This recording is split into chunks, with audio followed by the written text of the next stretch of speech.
just keep coming back to where do you feel joy? Where do you feel love? Where do you feel aliveness? And the longer I would sit with those things, the more power and healing that they brought to me. So, for example, bees, I remember this day when I was like, they're just doing what they love. They just think flowers are pretty. They just think flowers smell good. They're just like going after pleasure. And then all of agriculture and pollination in our food chain is relying on these bees who are just doing what they love. And I was like, I could be like that. I could just do what I love, and it could be a tremendous gift and resource and health and nutrition and support to other people. And so the longer we just follow aliveness, I think the more depth and the richness and support we find there. Welcome to How to Trust Yourself, the podcast for anyone who's done with the endless second guessing and ready to tune in to your inner guidance. I'm Anna Holtzman, and I get that feeling of trudging through life like you're wading through mud, trying to figure out which way to go. In my 20s, I spent more time asking what should I do with my life than writing about crushes or bad dates in my journal. I've tried on a lot of answers: architecture, publishing, editing reality TV for a decade, and finally landing on therapy and coaching, helping people like you connect with your purpose. But here's the thing I've learned through all those twists and turns. Trusting yourself is the key to moving forward, even when the path feels messy. So if you're ready to stop doubting yourself and start listening to your gut, you're in the right place. Let's dive in. Welcome back, dear listener. Today, I have the absolute pleasure of sitting down with someone whose work aligns so powerfully with the heart of this podcast. Merrill Wood is a licensed therapist and co-founder of the executive coaching group Monday Wellness, who helps leaders and teams cultivate healthy workplace cultures by transforming traditional hierarchies of power into ecosystems of relational support.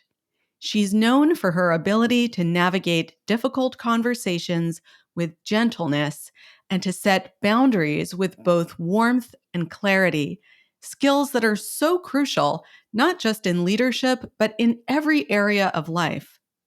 But today, we're going beyond workplace dynamics and into something deeply personal: how to trust yourself after being part of a high-control faith community. Merrill has her own lived experience in this realm, and in our conversation, she shares the insights, tools, and lessons that helped her rebuild self-trust and that now inform the work she does with her clients. If you've ever struggled to reclaim your inner voice after being in a rigid system, whether it's a faith community, a workplace, or even a family dynamic, you're going to want to stick around for this one. Merrill brings so much wisdom and compassion to this topic, and I can't wait for you to hear her perspective. So let's dive in. Here's my conversation with Merrill Wood. Merrill, welcome. It is such a balm to my heart to get to see your face and be here with you on this morning. Thank you so much for being here. Yes, I'm so grateful. I just feel really honored. This feels like such a precious space that we've created. I feel honored likewise that you're here with me, and I'm so happy we've met.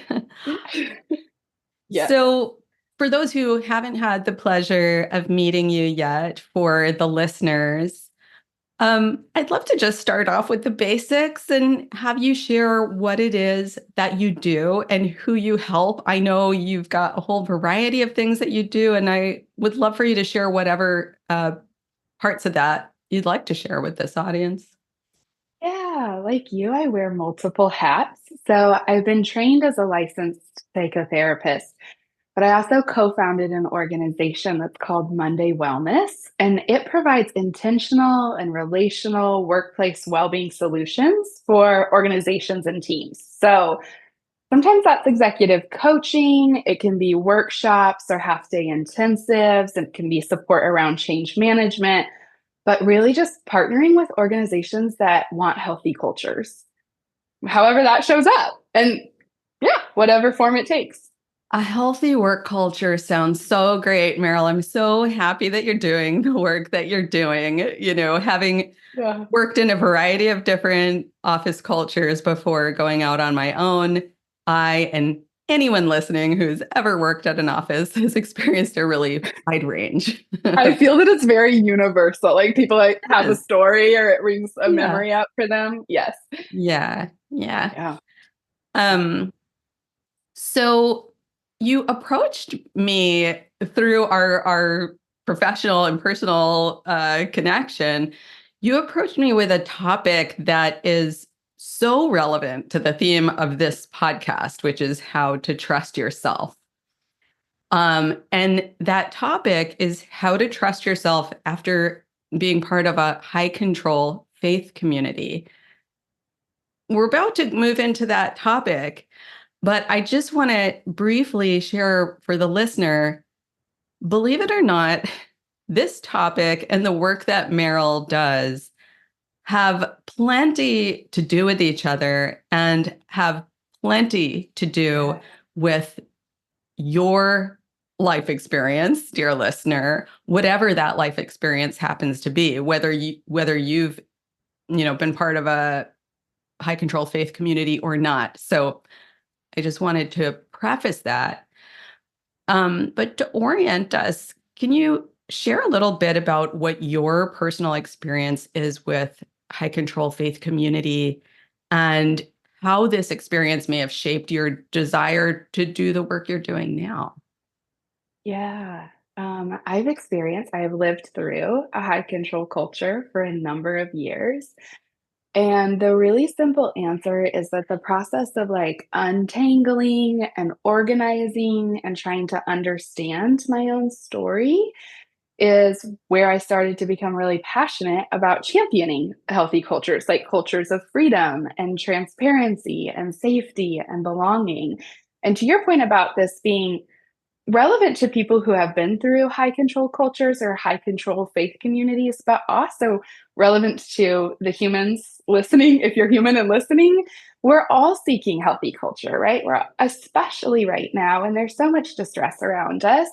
Where is transparency that we know we can like trust and land on? Where is safety? Where is belonging and spaces where we can feel deeply held and seen and connected? So, it's kind of just like layers of relevance as much as you wanna get specific or get broad around the topic, but I also love that you started with an organizing and orienting question because I actually think that orienting around high control cultures can be really, really tricky. Like, family and culture is often shaped from birth, so we don't have a clear contrast of before and after. Like a lot of folks who are raised in high control cultures were born into them and don't know otherwise. Um, there are so many faith practices or groups or religions that are not high control. So you can't just say, like, oh, it's all religion or it's this one or that denomination. Like, that's disorienting for people that faith can be so healing and so harmful coexisting. They exist on a complex spectrum. So sometimes we get into like intensity, like, does it count? People who have experienced trauma often question, like, is this real? And then there's an intensity spectrum, but there's also like a color wheel spectrum. If you think about like sometimes high control cultures have yellow and green, but they're missing red and blue. And so like there's so many layers, and it can be really disorienting experience for people. So I love that you started us with like, let's organize. What is a high Yeah. control culture? Yeah, I that's I'd love to go a little further into like that specific question. This is so beautiful. I'm having just, I'm already growing and my neurons are forming new connections just I from love being in that. this conversation with you and hearing the way that you're describing this. And I imagine there are probably a fair number of listeners who are thinking, well, can we take one step back and like, what does the like leave aside faith communities for a moment because Mhm. high control can exist like you said in any social environment and we all exist in multiple social environments. What does this term high control mean? Yes, there are a couple defining characteristics that we know we can look to. I'd love to jump into them, but a quick overview. Often, well, it's in the name, right? Control or a factor of feeling like you need to obey or obedience to really strict norms. I'm going to talk about religion here because that's what I'm my wheelhouse and what I'm familiar with. But there are oftentimes rules around like what you can wear, what games you can play, are card games okay or not okay, what music you can listen to, what movies you can watch, what people you can be around. There's just this discouraging of outside difference, real uniformity and control. And that being set from someone else externally undermines your belief that you know you can choose what's right for you. So we're tapping in a little bit to the trust piece there. But if you're in a culture where what is right is coming externally through control, and you're not sure you can choose what's right for you, that's a real hallmark. Oftentimes, there's also like demands for purity, whether that's like sexual purity or what you're eating. There's also a lot of fear in them. There might be threats or consequences you're worried about. Those are some really key hallmarks. Dependent on the spectrum. So if you have a little bit of a high control culture, you might notice some of those things starting to pop up. We can trace that all the way down to like intense, clear concepts of like the 8 elements that make up of a cult. So that's way over on the other end of the spectrum. But yeah. Merrill, I am getting so much again, like I'm so glad we're having this conversation. And I think, some folks may or may not, I don't know, question why I invite guests who come from like a wide variety of life experiences. Like, what do all these life experiences have to do with each other? Well, what I find so enriching is that we get to be mirrors for each other. And so while like I didn't grow up religious, so Mm-hmm. um just like the language around experience that I have is like you have a lexicon that's like new for me, but then it's reflecting back on my own life experiences. And I had a bunch of light bulbs go off when you were talking just now. So I as a younger kid in elementary school, I went to a Waldorf school. It's like a very specific type of education. Yeah. Um, and I was like, whoa, wait, rules about what you can and cannot consume. Well, we were quote unquote not allowed to watch TV. I mean, obviously they Yes. couldn't come to your home and enforce it, but it was like I remember I didn't watch TV because you weren't allowed to. And sometimes I would sneak it and I'd watch it in the mirror, like as a loophole, because I obviously felt this internalized sense of control about it. Oh, what a creative kid. Like Yeah. you're so Wild. yeah, just I love the creativity and the And ingenuity. yeah, and I loved that school. Different people have different experiences with Waldorf schools. Yeah. I happened to love my experience there, and I still to this day I look back on it as a very positive time in my life, positive experience. And this speaks to the complexity you're talking about, that there's like a spectrum and a color wheel and all that. Like, and at the same time, when you said one of the features is that you can't like you're not trusted to know what's right for you. I was like, well, Yeah. that absolutely was part of the culture there. Whoa. Yes. It has there such a trickle down effect from um not everybody goes through like a really, really intense high control culture, but I think they have such an impact that we can feel the like ringing of resonance because we've all felt a little bit of it somewhere. Yeah. Yeah. Uh, Ah, gosh, where do we go next? I wonder, I'm like, this is already very rich.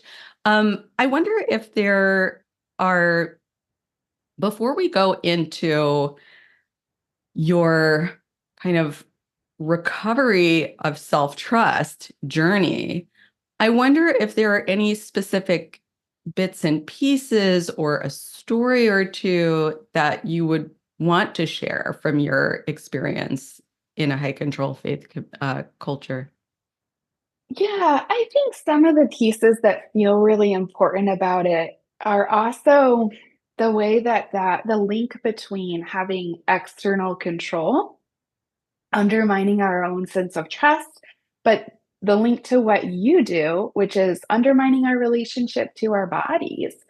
Mm. One of the ways that I think that a demand for purity can show up, obviously there's sexual purity, but also a lot of times around like food and nutrition.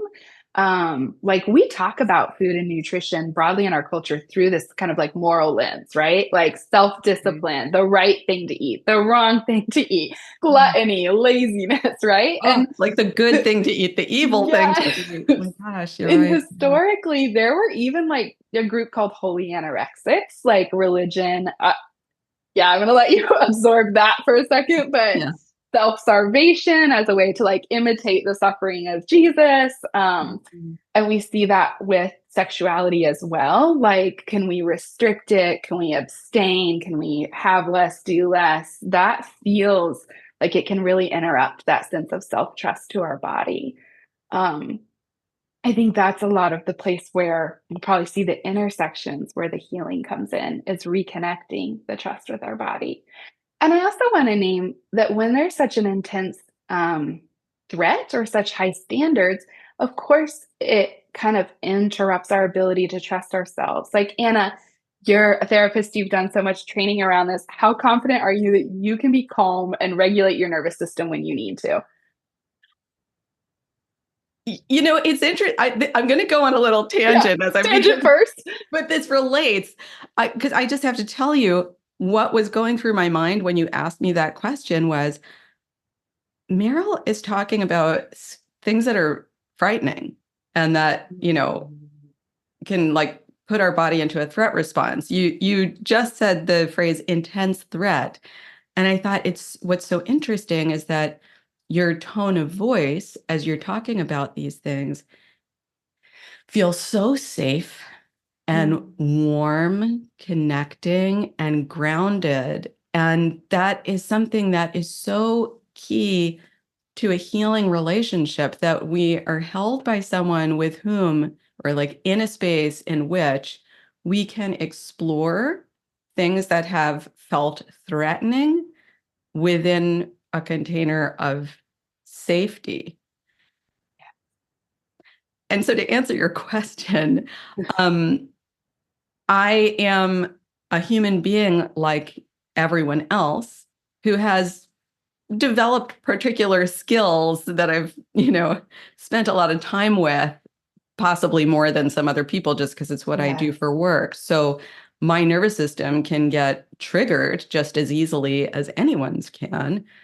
And I may have, I'll just speak about myself. It's a much Yeah. shorter recovery time now than it was for me years ago before I learned these tools. Yes, you have so much skill and practice and the of the neural pathways built up over the years. But then if we imagine asking you that same question, like, okay, how confident are you that you can find safety while you're held at gunpoint? Mm. It disappears, Yeah. right? All of this knowledge and confidence and surety. And I think high control cultures do that. We place an individual in a situation or context where the threat is raised to such an impossibly high standard that automatically undermines their sense of trust.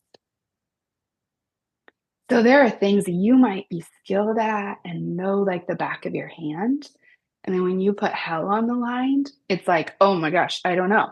Maybe, I think I can do that. But the threat is too high to even access the resources sometimes. This might be a little bit of a tangent too, but Meryl, this is really bringing back for me a conversation that you and I had in person with one another about because when you describe that, when we are listening to someone else tell a story, something that happens is that just automatically our like mental, emotional, nervous system card catalog goes and finds a story in our own life that resonates. Yeah. And the thing that came to me immediately was graduate school and my training to be a licensed therapist and all of the fear, maybe not of hell, but of losing your license if you do not Yes. conform to the rules. And like this fear infused into a profession that's supposed to be about establishing safety within ourselves so that we can hold safety for others. Mhm. Yeah. I resonate deeply with that. I know that's you referenced, we've had a conversation around that, but how it will pop up very frequently for me, and I'll feel those similarities. Am I doing the right thing? Is this how it's supposed to be done? I think therapists can also sometimes mimic religion and like believing in certain cures or believing in certain modalities, having the right modality. There can be some pressure around that too. Yeah, Yeah. so true. Well, that could be a whole nother episode, of course. But does Yes. this feel like it might be a good time to segue into your own personal, I guess, recovery of self-trust journey? Yes, please. Yeah, I'm let's go thinking this there. is such a threatening topic. And so Yeah. I'm like, I'm ready. My body feels like it's yearning and it's like, let's go. Let's talk about the health and the transparency and safety. Thank you so much for naming that because that Yeah. also brings listeners into the experience, into whatever this is bringing up for you, the listener.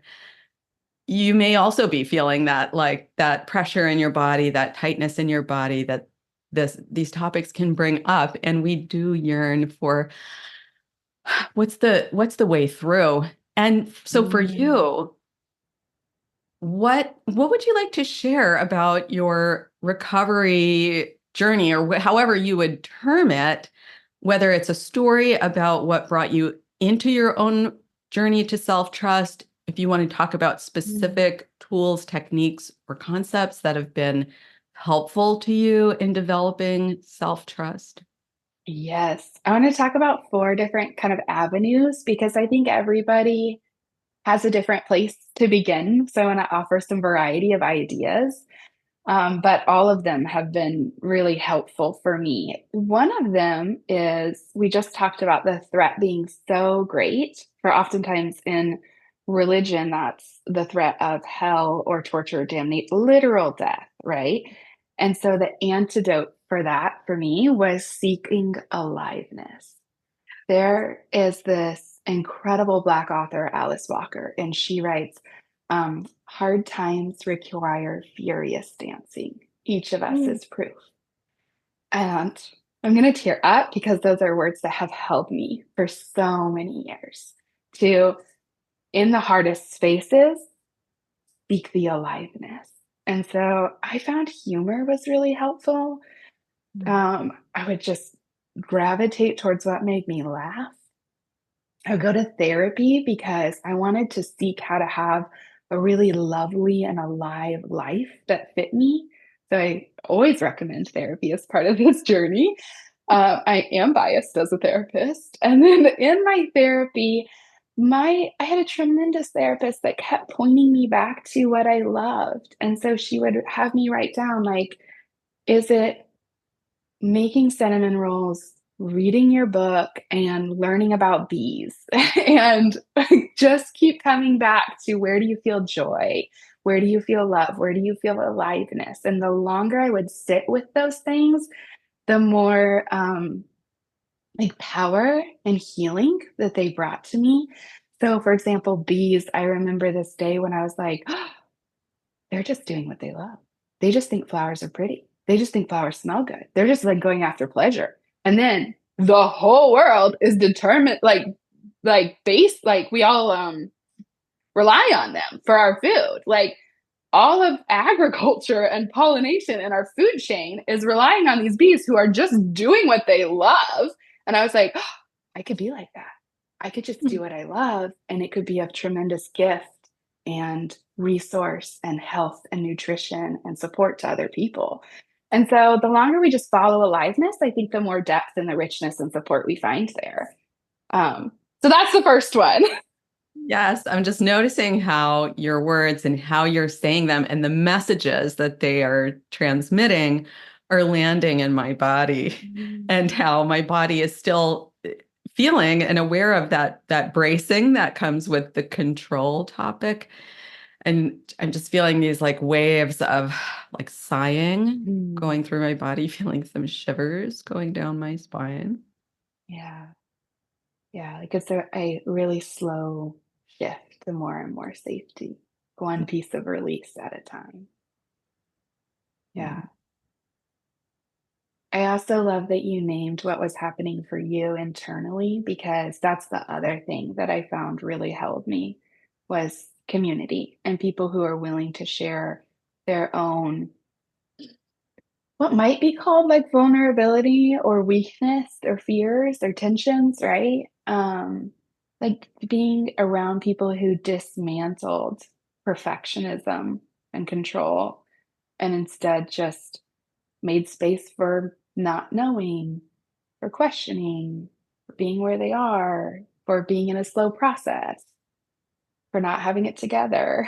I remember at one point in this journey, high control cultures, they have all the answers, right? The right way to do A, B, C, D, E.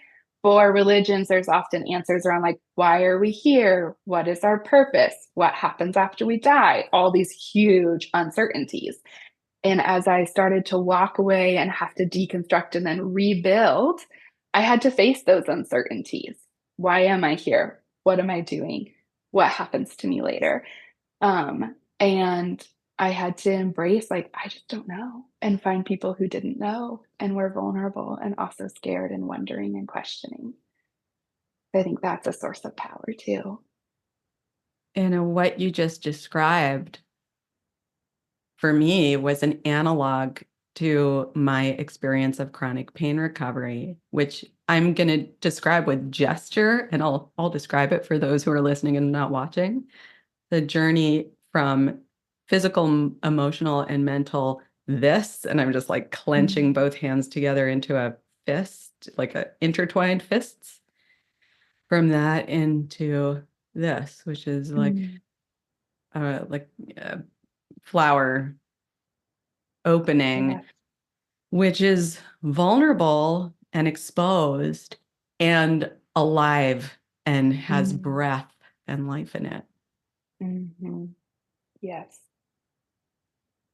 That journey of always seeking the control, the tightness, it Yeah. just becomes I know you know about how exhausting that is on the body, but I also think it's exhausting on our mental well-being too, of always thinking like, "How can I fix, change, control, get on top of, improve?" And the religious analogy to that is sanctification. Like, how can we become more and more and more better and holier and more, Mm. pure? So, it's exhausting. It's too heavy. You know, I keep repeating myself, but I'm so glad and enriched to be having this conversation with Mm, you. And we've spoken before, one-on-one and in a group setting. And I had heard you talk about the work that you're doing in workplaces with work culture. So I kind of got it on a, um, synopsis level, on a thought yeah. level, cognitive level. But I am really I'm like, my mind is being blown because I'm really understanding and starting to feel in my body how the work you are doing is about healing work culture, much in the very same way that when you and I both work with individuals, we are helping individuals heal their internal culture, I guess. Mhm. Mhm. Yes. Yeah, I'm so excited about that. I could launch about that, but Yeah. it's really exciting work. Yeah. It's beautiful work. I'm just, yeah. So sorry, I keep interrupting you. And you said there were four things. I think we got about halfway through. We got halfway through. A third one was looking for the ways that research and knowledge and science could also confirm my ability to trust myself and know what was right for me. Mhm. Even though I didn't previously have language for that, filling in that language and reading and knowing that information was also really powerful. High control cultures often restrict your information and education in some way, right? Your knowledge. There's a limitation of knowledge sharing when you close off a group. And so Mm. being able to access that information was also really, really healing. My favorite study around this is I don't know if you've heard this study around people's sweat, but they did one where they had some people go, I can't remember what, skydiving and collected their sweat from that experience.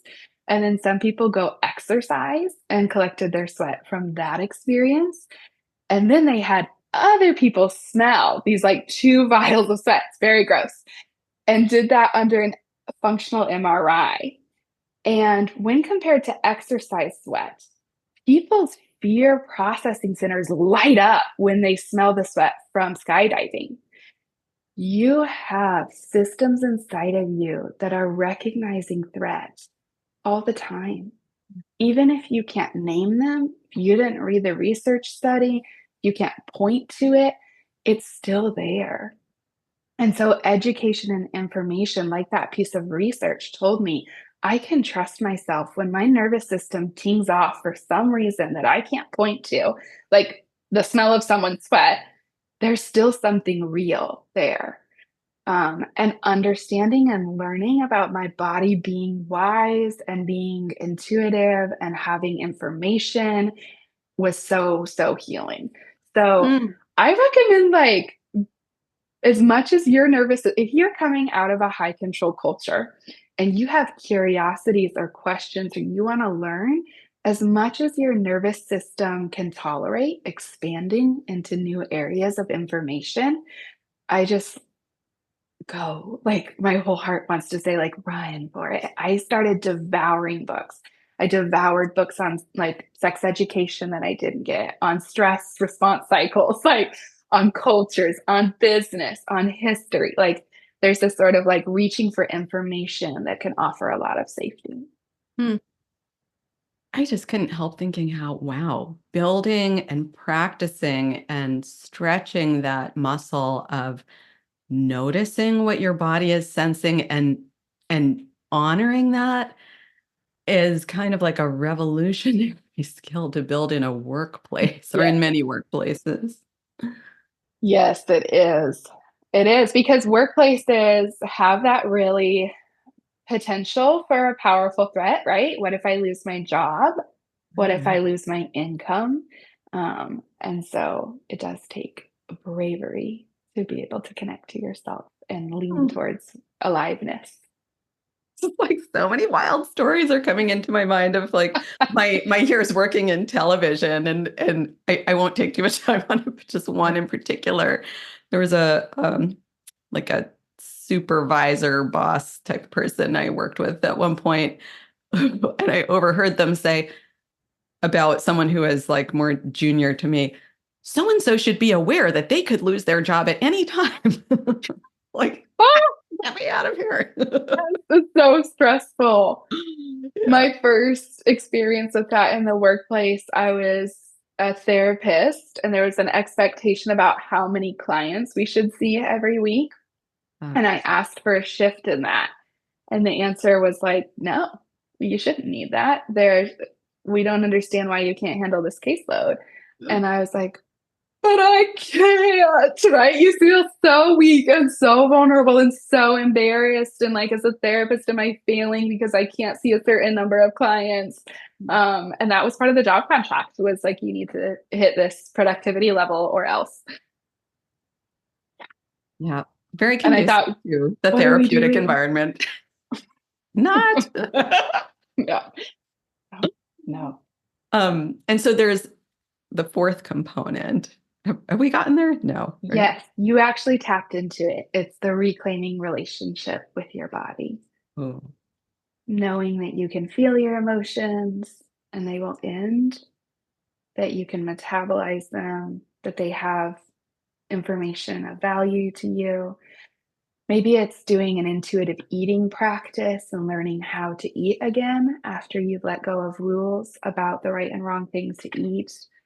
Maybe it's connecting to desire. We talked about that a little bit of what's seeking aliveness and what lights you up. And maybe it's art and creativity. Back to my like phenomenal therapist at the time. I didn't know what I liked. I had kind of been taught my whole life about what I should want, how I should show up, and so I didn't have permission to explore what I liked. And I said to her, like, I can't even tell what is my style. What am I doing? And she said, start with colors.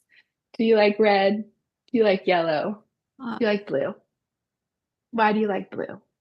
And so just reconnecting with those body cues of what feels good to you. ah, that is so lovely to hear and absorb and connect with. Thank you so much for laying these all out for me, selfishly, just getting so much for them, but but also for listeners, of course. I think there's so much to take from these four pillars that you've laid Mm. out. And I'd love to bring this into now. How do these learnings translate into the work that you do now with clients and specifically around workplace culture? Yeah. In workplace culture, there are a couple of things I'm really passionate about. One is that psychological safety happens in relationship and transformation happens in relationship. So a lot of my work is about helping different parts of teams connect with each other and be in relationship with each other so that they can have the health and transformation that they're seeking. Like once we understand each other, we can do anything, right? Like we can complete a project, we can complete a piece of artwork, we can edit, we can have the session go well, whatever our work is. It's usually success is based on like connection with each other and our ability to work together. It also helps me navigate change when I support people in change management. We know that change is a bottom up process. So, having watched top down hierarchies and high control not offer thriving environments, I instead take a bottom up approach, like a nervous system informed approach to change management. And I also take an approach to change that starts from the lens that we already have everything we need, that we are enough, right? We can't hate ourselves into loving ourselves. And so, how can we as workplace corporations not come from a place of scarcity, fear, or stress when we're introducing change? Because nervous system's terrified of change. We don't like it. How can we start with safety and work from the bottom up to create the change we're hoping for? And the thing I'm probably most passionate about in workplaces is this realization that we don't have to choose between our values and the bottom line. And Oh, helping I'm so executives, glad you're going there because my mind yes, was on that. Yes. this is probably my number one. If we edit this podcast, this is the section that we need to leave in. Helping executives and business leaders and entrepreneurs and managers understand that when the whole team is flourishing in a healthy workplace culture, that will positively impact your bottom line. Like the research is so clear on that. Like when we are passionate, when we're alive, when we're excited, we put more into our projects, we have less turnover, we create better objects. Like the outcomes are just phenomenal when we align with good passion. The idea that we have to grind and like work long hours and burn out, like that is so clearly a lie that is being sold to us, that is an extremely convenient lie for certain people, but it's not what the research backs up. It's just not there. And we know that from the earth and from nature, right? Trees resource share with each other, and mushrooms support trees, and trees support mushrooms. Like it's everywhere. Ecosystems thrive when we don't do that bottom down or like top down Uh, fear based scarcity. I felt like hearing you say that, and it's funny, particularly when you said there is research that shows this. And this is neither here nor there, but I'm not like a very research oriented person because I'm like, you have your lived experience. Let's trust that, Yes. But when you said there is research that shows this, I felt like whoosh, like this tree of like full of sap and aliveness, just like whooshed up my body. It felt like strength. Yes. There's so much backing it up, and we know it to be true. And the lived experience that we know along that is flow states, right? That's like the kind of Yeah. internal experience where you're like, I don't know how I accomplished that much. It's my best work. I loved it. I felt like I was in the flow. We can do that in the workplace if we stop believing that the choice is between values and bottom lines. And when we keep orienting to scarcity or keep orienting to the bottom line, we're cutting off people's flow states, their heart, their passion. We are shooting ourselves in the foot as a corporation.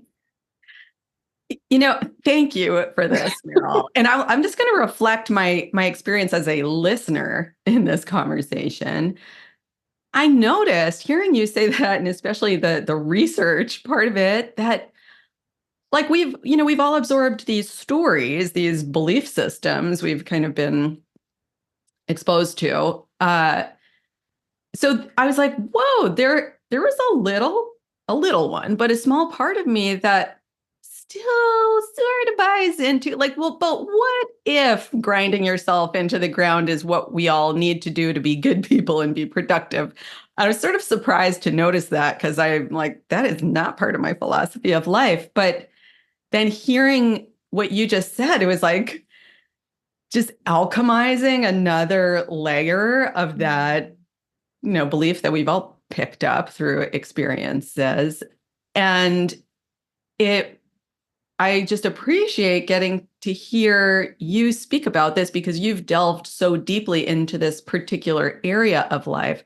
I've delved more deeply into other particular areas of life Yeah. throughout my life and career, one of them being chronic pain recovery. And so, I started off that journey having all these internalized beliefs about how, you've basically got to like flagellate yourself into Yes. healing. And Yes. then none of that is left in me. Like Yes. that does not work, people. It Yes. doesn't work. And the research proves that as well. Yes. I love that you can see how that connects to chronic pain healing as well. I think I have the opposite where I feel so clear about this when it comes to workplace cultures. And Mm. then when it comes to my own pain, whatever that might be, that I don't carry chronic pain in the traditional sense, but whatever pain is in my body, I'll be like, okay, I just need to sleep better or eat more vegetables or something, right? Like go to more therapy. Maybe if I do better at this, do better, like the flagellation to try to resolve it. And it doesn't happen. This is why it's so cool being friends with each other. We get to learn and grow from the exchange of these experiences. Yeah. Yeah. I'm really grateful. Oh, very, very uh but I'm losing my words. This is a great conversation. Um, I would love to ask you, what is the or a soapbox message that you are personally passionate about spreading through the work that you do? I love this question because it probably lights people up back to aliveness to let them share what they are so excited about. Yeah. We have tapped into mine about there is abundance and support and enough for flourishing, thriving, for bottom lines to do well in community and in relationship. But that also ties into another soapbox of mine around creating systems of safety that are stronger and more resilient than control. And so Mm, this is often what I help leaders, entrepreneurs, or managers recognize is that if their primary tool in their toolbox is control and maybe like forcing people to show up a certain way or wear a certain thing or clock in at a certain time, that puts them, you can imagine them like on a ladder, always having to hold on to the control. And if I lose the control, I might slip and fall at any time. mm, That's scary. yes. And so, how can we orient to other systems of safety that are much more resilient, that you don't have to be afraid of losing? When you have a deep connection with some of your team members, you know them, you know how they flourish, you know what's important to them, and you goof or mess up or lose control, you can trust that your team member is going to be like, that's okay. I got you. And that is so much more resilient and stronger of a source of safety. I talk a lot about, can we replace it with something better? Because understand the fear of loss of control. We can't have nothing. You can't Yeah. just take it away and be left in like a desert of chaos. Yeah. So what can we use and cultivate? What scaffolding can we have that will be better than what used to be there? Ugh. That's my soapbox, is to not just leave you in chaos, but there are other options and we can trust the other options. I feel like my belief system around work environments just drank a glass of fresh orange juice filled with vitamin C. That was so nourishing. What a good image. Yeah. And now we go to this question for those who are just starting out on a journey of building or rebuilding self-trust with themselves, whether it is someone who is coming out of a high control faith environment or just really anyone in the world. And they have heard something here that you've expressed today. They are feeling inspired, feeling like maybe it's worthwhile to go down this path of developing self-trust, but they may also be feeling overwhelmed, lost, confused, not knowing where or how to begin. What words of encouragement would you offer that person? I'd say it's okay to be scared. Mhm. I had to be scared for a really long time, and I had to live with fear for a really long time.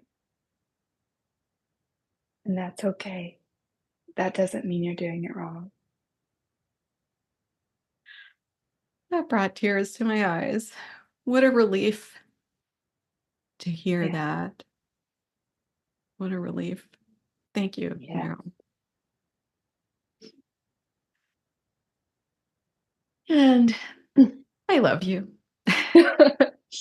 Anna, you've created such an incredibly safe space for me to blend my professional passions with my personal life. And that, I think, is rare, back to that, having to like hide ourselves for safety or split ourselves into our work modes and our home modes. I love that you've created space where there can be integration and wholeness.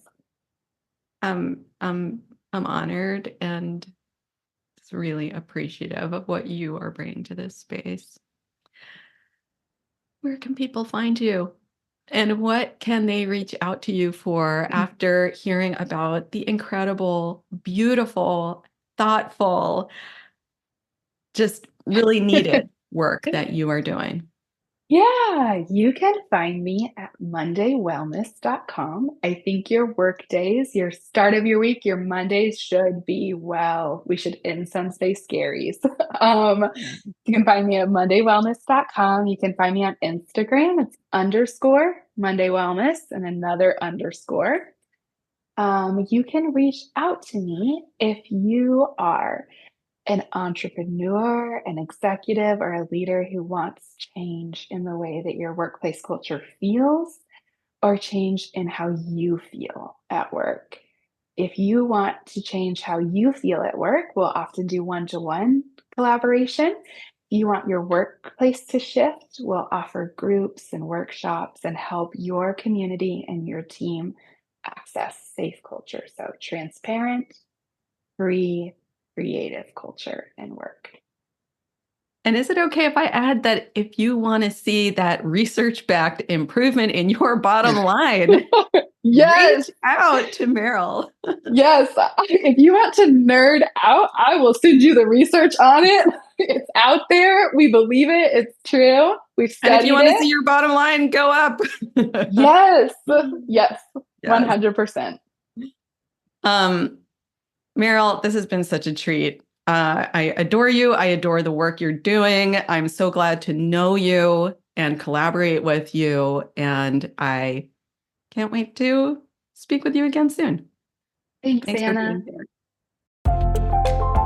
If you enjoyed today's episode, please do me a favor.